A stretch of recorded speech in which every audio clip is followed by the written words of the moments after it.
अब आते हैं यूपी की ऐसी खबर पर जिसके इर्द गिर्द ही इन दिनों सियासत घूम रही है। यूपी में बीजेपी और सपा के बीच 2027 की सियासी बिसात बिछ चुकी है।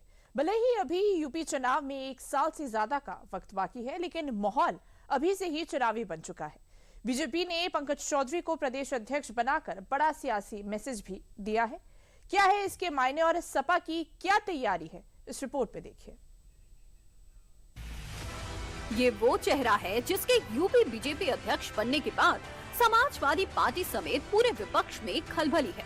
खलबली निशान पर नहीं, पहचान पर है। पंकज चौधरी जिस समाज से आते हैं, उस समाज को लेकर अब समाजवादी पार्टी जातीय समीकरण, उसके जोड़ तोड़ की सियासत में जुट गई है।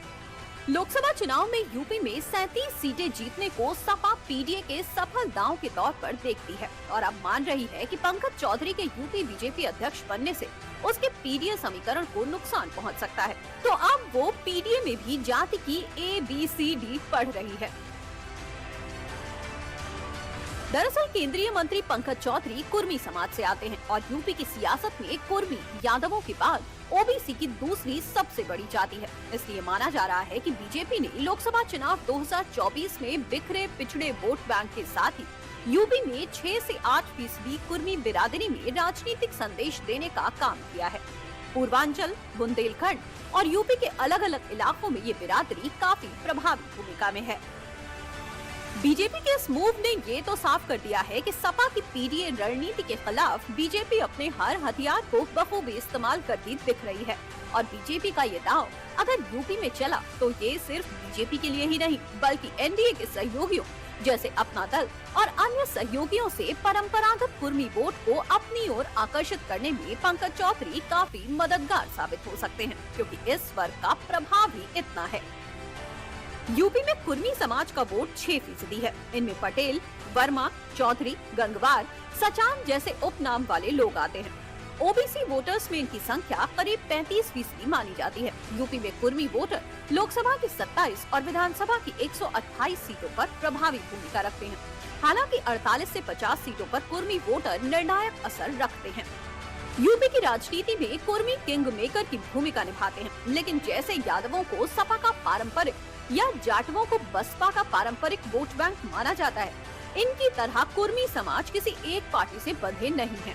पार्टियां उन्हें गैर यादव ओबीसी के रूप में प्रमोट करती हैं। बीजेपी ने पंकज चौधरी को प्रदेश अध्यक्ष बनाकर सियासी कसौटी पर कुर्मी राजनीति के नए अध्याय की शुरुआत की है। हालांकि बीजेपी सपा के पीडीए फॉर्मूले को निशाने पर लेते हुए सबके साथ सबके विकास की बात कह रही है। भारतीय जनता पार्टी की संगठनात्मक घोषणाओं से अखिलेश यादव जी इस कदर परेशान हो गए हैं कि जातीय वैमनस्यता को और बढ़ाने के लिए, समाज में जहर उगलने के लिए वो लगातार ट्वीट पर ट्वीट कर रहे हैं, लगातार नई पोस्ट लिख रहे हैं। उनकी पोस्ट से ये स्थापित होता है कि समाज में जातियों में कैसे जहर घोला जा सके, उनके किस तरह के प्रयास है, लेकिन वो प्रयास सफल नहीं होंगे। अब उत्तर प्रदेश का युवा किसी प्रकार की जातीय इनके खांचों में बंटने वाला नहीं है। ये सबका साथ सबका विकास के आधार पर आगे बढ़ेंगे। ये अखिलेश जी की पीडीए की ये जो जहरीली सोच है, ये कामयाब नहीं हुई।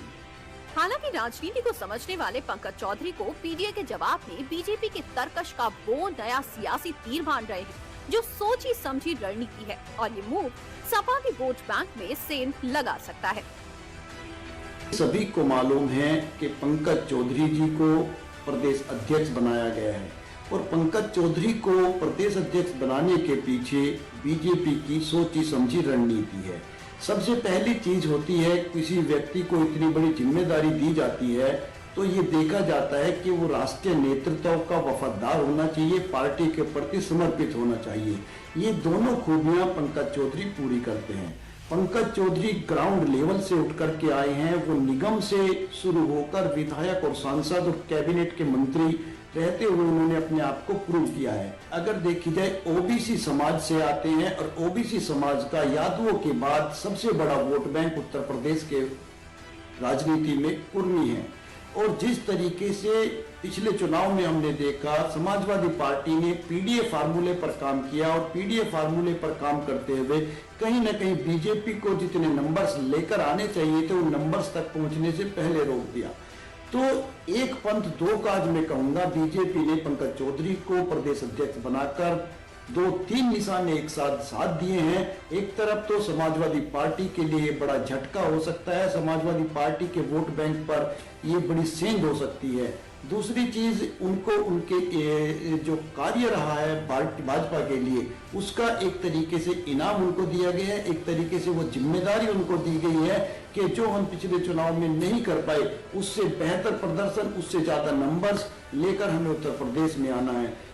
दूसरी तरफ अखिलेश यादव चुनाव से पहले पिता मुलायम सिंह यादव के दौरे वाले जातिगत गुलदस्ते के फॉर्मूले पर चलते नजर आ रहे हैं, जिसमें वो सभी अलग अलग दलों के बड़े चेहरों को आगे बढ़ाने के फलसफे पर चलते थे।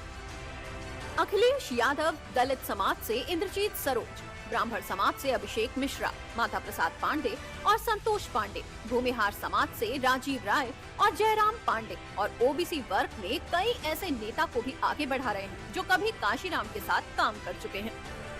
हालांकि इन नेताओं की गिनती भले ही वरिष्ठों में होती हो, लेकिन ये सपा के वो चेहरे हैं जो ज्यादातर लोकसभा चुनाव के बाद हाईलाइट हुए हैं। यानी 2022 के विधानसभा चुनाव के बाद अखिलेश ने मुलायम यादव के सियासी रास्ते पर गौर किया। लिहाजा बीजेपी ने भी 2024 के चुनाव से सीख ली और अब इसी की काट के लिए पार्टी ने पंकज चौधरी को आगे किया है। यही नहीं, योगी सरकार में अभी भी कुर्मी समाज की भागीदारी अहम है, जो 27 के चुनाव में अहम रोल निभाती दिख सकती है। यूपी में अभी कुल 40 विधायक कुर्मी समाज से हैं, जिसमें सबसे ज्यादा बीजेपी के पास 27 हैं। इनके प्रभाव का अंदाजा इस बात से लगाइए कि अभी यूपी सरकार में 4 मंत्री इस समाज से हैं। 3 कैबिनेट मंत्री स्वतंत्र देव सिंह, राकेश सचान और आशीष पटेल, जबकि 1 राज्य मंत्री संजय गंगवार।